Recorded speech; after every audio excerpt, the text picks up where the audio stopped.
l'église de Takba, située sur la mer de Galilée, a été réinaugurée le 12 février. Plusieurs personnes handicapées, membres de Foi et Lumière, se sont rassemblées le 11 février à Aïlaboun. Le mouvement fondé par Jean Vanier a ainsi célébré sa fête, comme chaque année. La semaine de la gastronomie française s'est tenue du 16 au 19 février en Palestine. À Hébron, la découverte de l'art culinaire s'est faite à travers des ateliers et des rencontres. L'histoire de la radio qui se donne pour objectif d'abattre les stéréotypes sur les femmes et de favoriser l'intégration homme-femme dans la société palestinienne. Découvertes archéologiques et projets sociaux, le village où raconte l'évangile, Jésus ressuscite à son ami Lazare, vit une nouvelle effervescence.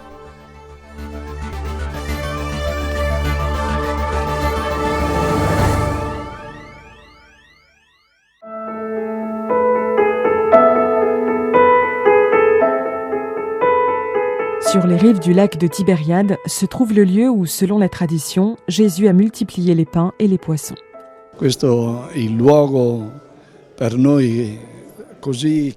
C'est un lieu qui nous est très cher. Il rappelle qu'ici, le Seigneur nous a révélé la grandeur de son cœur. Dieu veut partager tout ce qu'il a avec ses fils. C'est donc un lieu qui nous parle de convivialité, de partage de ce que nous avons et de ce que nous sommes. Very simple church. It's from 1982, but it's built. C'est une église très simple, construite en 1982 sur les ruines d'une autre église du 5e siècle. Elle est connue pour ses mosaïques, surtout celles qui se trouvent devant l'autel avec les poissons et les pains. Je sais que beaucoup de personnes restent frappées par la tranquillité de ce lieu et par l'évangile qui nous dit que si nous partageons, tous posséderont le nécessaire. It's very important here because it's about if all people share, then all people have enough.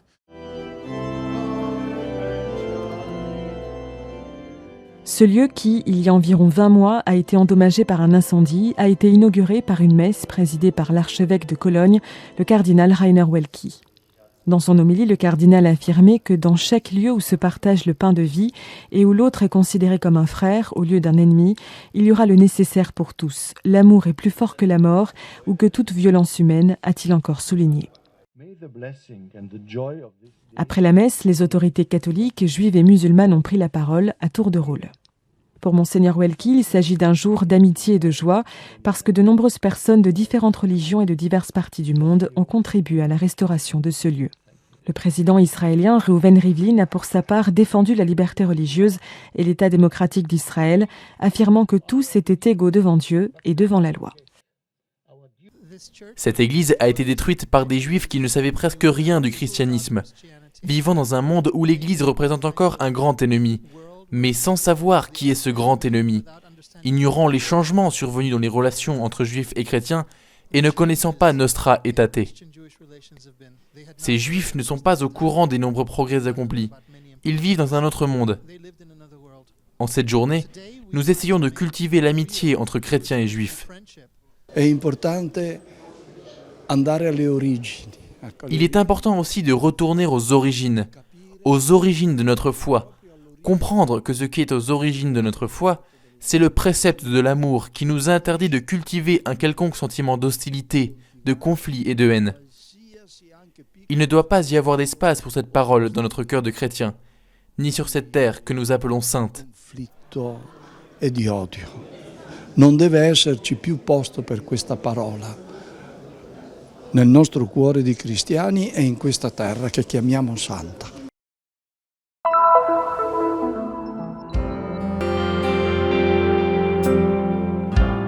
Aider les personnes avec un handicap mental et leurs familles à trouver leur place dans l'Église et la société.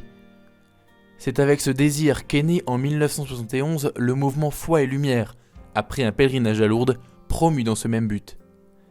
En Terre Sainte, les membres de ce mouvement se sont réunis pour la fête de la lumière le 11 février à Aïlaboun, une petite ville de Galilée.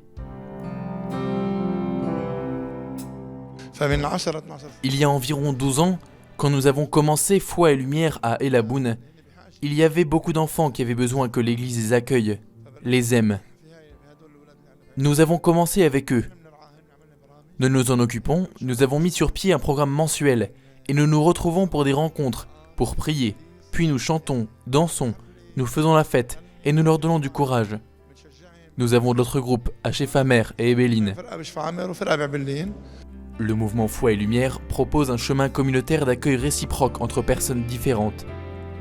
À travers des rencontres régulières, on crée la possibilité de construire de vraies amitiés et de faire une rencontre avec le Seigneur.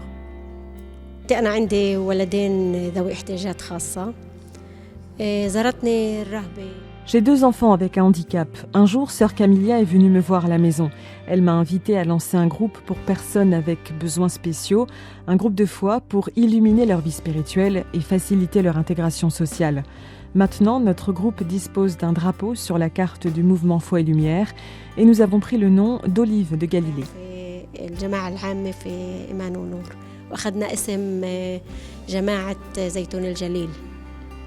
À travers la vie des quelques 1600 communautés présentes dans 81 pays, Foi et Lumière répand la joie et témoigne d'un accueil évangélique radical à toute l'Église et à la société.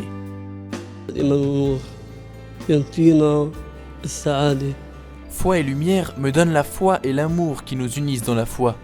Jésus donne sa paix à celui qui a un cœur pur. Notre société a besoin de revoir les concepts d'handicap et de maladie.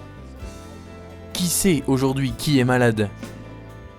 Nos sociétés tuent les enfants dans le ventre de leur mère, commettent des génocides contre des peuples entiers, massacrent des milliers de personnes dans certains pays, et tant d'autres meurent de faim. Nous qualifions de normal celui qui fait toutes ces choses, et nous appelons spéciaux nos frères et sœurs de Foi et Lumière. Il me semble que ces personnes nous donnent une leçon. Sur leur visage, je vois la joie, tandis que quand je regarde les visages des autres personnes, je vois peu de sourires.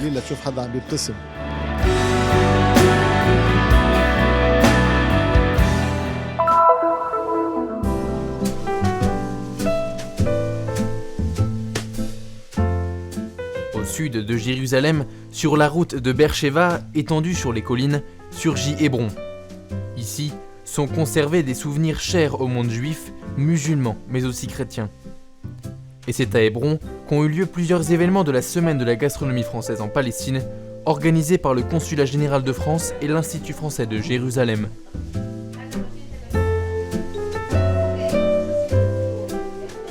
La grande fête de la gastronomie française, qui en est à sa 3e édition, a un double objectif. Porter la cuisine transalpine et ses valeurs sur ces terres, mais également faire découvrir la cuisine palestinienne aux professionnels français.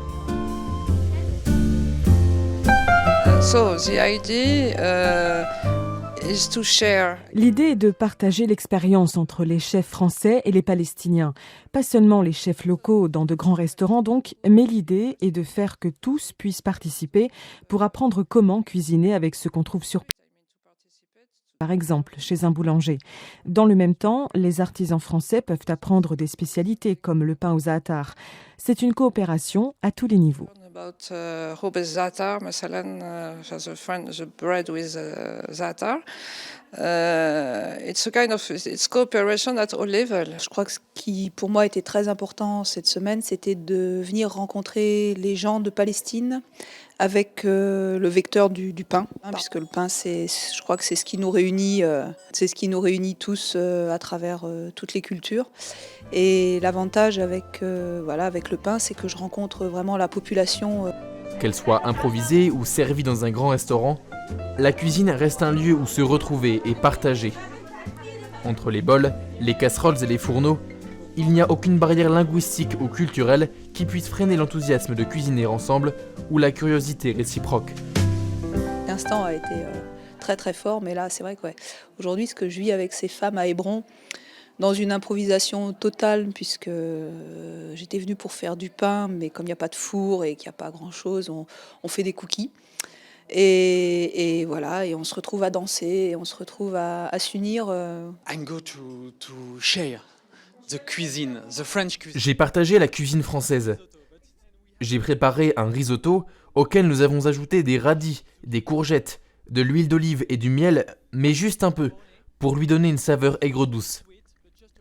On l'a servi avec un bar farci avec du coriandre et un mix d'échalotes, de poireaux et d'herbes. Le tout renfermé dans une poche et bouilli dans de l'eau. Herbs and cook like poach in water. Et si alors la cuisine était un moyen de donner? But it's not only Il ne s'agit pas seulement de cuisiner, de faire de la bonne nourriture, mais de créer quelque chose avec ces jeunes, tous ensemble, comme une famille, comme des amis. Et c'est fantastique. it's fantastic. Despite the fact that at the beginning, people Certains nous ont dit qu'Hébron était une zone difficile et qu'ici les gens étaient attachés aux traditions. En réalité, ils sont curieux, avec un grand sens de l'hospitalité. Aujourd'hui, nous sommes ici pour faire participer les Palestiniens, faire quelque chose de typiquement français et faire en sorte que les Français puissent découvrir quelque chose de culturellement palestinien. also the people who come from France to discover also something from Palestinian culture.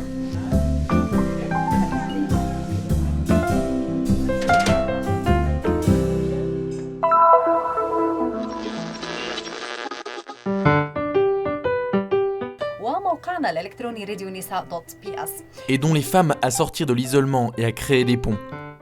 C'est la mission de Nissa FM, la première radio commerciale pour les femmes du Moyen-Orient. Nous voulons contribuer à favoriser l'intégration homme-femme, peut-on lire sur son site internet. Et nous voulons le faire par la communication.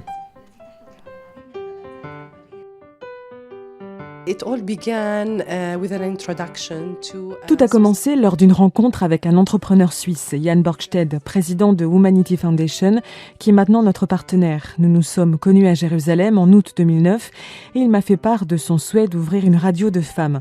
Nous sommes tous les deux repartis avec cette idée en tête.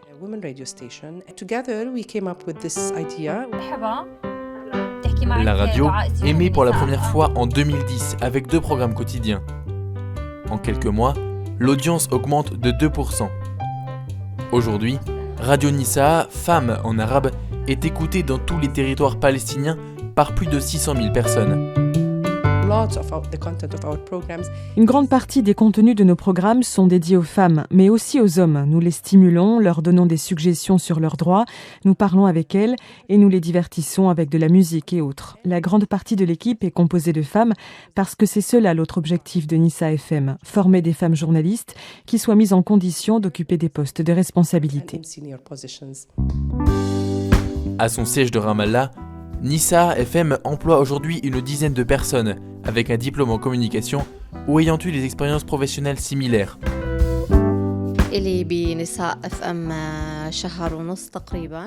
Cela fait environ 1 mois et demi que je suis ici à Radio Nissa. J'ai quitté le secteur télévisé parce que je voulais me spécialiser sur les questions relatives aux femmes. Ici en Palestine, il n'y a pas beaucoup d'espace pour cela. C'est ainsi que j'ai voulu travailler au sein d'une radio de femmes qui donne la parole à celles parmi elles qui sont marginalisées ou ignorées. Les gens pensent peut-être que le nom Femme FM est un peu fort. Imaginez une radio qui s'appelle Homme FM. Mais je pense que c'est un moyen de rencontre entre l'homme et la femme, dans cette tentative de parvenir à une compréhension réciproque.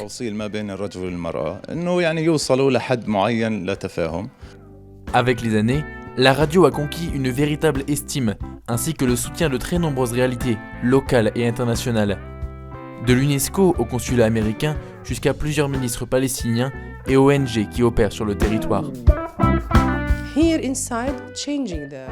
Ici, nous changeons également les stéréotypes sur les femmes. Elles ne sont pas seulement victimes, elles sont responsabilisées, elles ont des histoires de succès.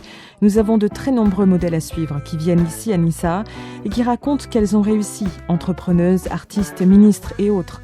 Je crois qu'ayant quelque chose qui leur soit dédié, on peut effacer l'image négative de la femme à l'intérieur et à l'extérieur de nous.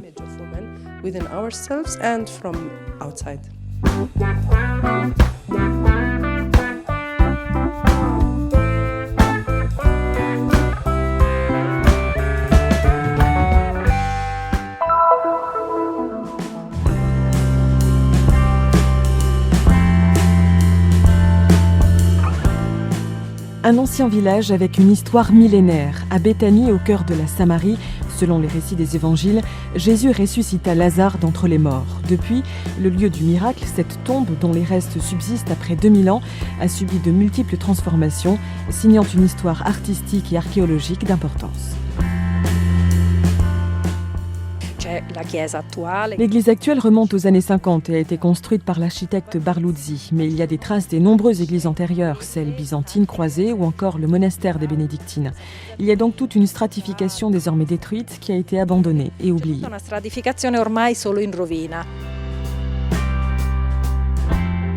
Il y a 3 ans, sous l'impulsion du custode de Terre Sainte, le père Pierre Battista Pizzaballa, des travaux de restauration du lieu, qui avait subi de fortes dégradations, ont été entrepris. À la tête de ces travaux, l'association Pro Terra Sancta, le Mosaic Center de Géricault, avec l'université Al-Quds.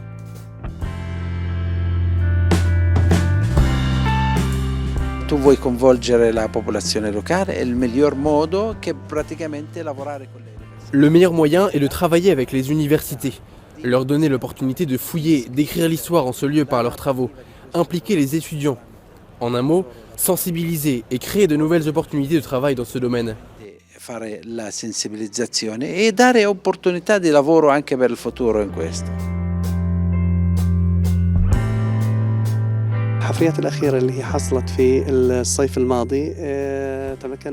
Au cours des dernières fouilles qui ont eu lieu l'été dernier, nous avons travaillé dans la zone du pressoir à huile et nous avons découvert un des murs principaux d'une deuxième église, construite à l'époque de l'empereur Justinien, au 5e ou 6e siècle. Nous avons également découvert l'utilisation du site à l'époque croisée. Maintenant, nous sommes en train de compléter les fouilles dans cette zone et nous projetons d'en faire dans la partie sud du couvent. Mais nous avons besoin de plus de temps pour compléter les fouilles sur ce site.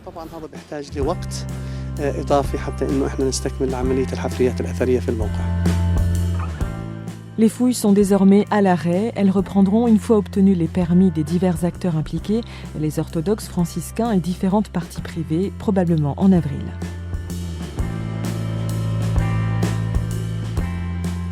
Outre l'implication des professeurs et des étudiants, ATS organise des cours de formation pour les jeunes et les femmes sur la gestion d'un tourisme durable ou sur des visites à l'intention des touristes et des habitants, surtout des écoliers.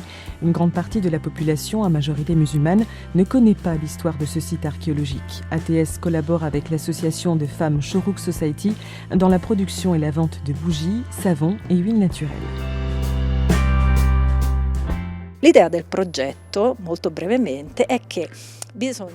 L'idée du projet, très brièvement, est qu'il faut élargir le parcours des visiteurs. Ils viennent généralement pour une demi-heure, descendent du bus, visitent la tombe, remontent dans le bus et s'en vont. Nous voudrions plutôt qu'ils puissent trouver ici une meilleure expérience, voir un lieu qui rappelle l'épisode évangélique, mais également un lieu qui soit beau, historique. Dans le même temps, restant ici un peu plus longtemps, ils peuvent apporter quelque chose de bénéfique aux communautés locales. Stando qui più tempo, magari portano un beneficio anche alla comunità locale.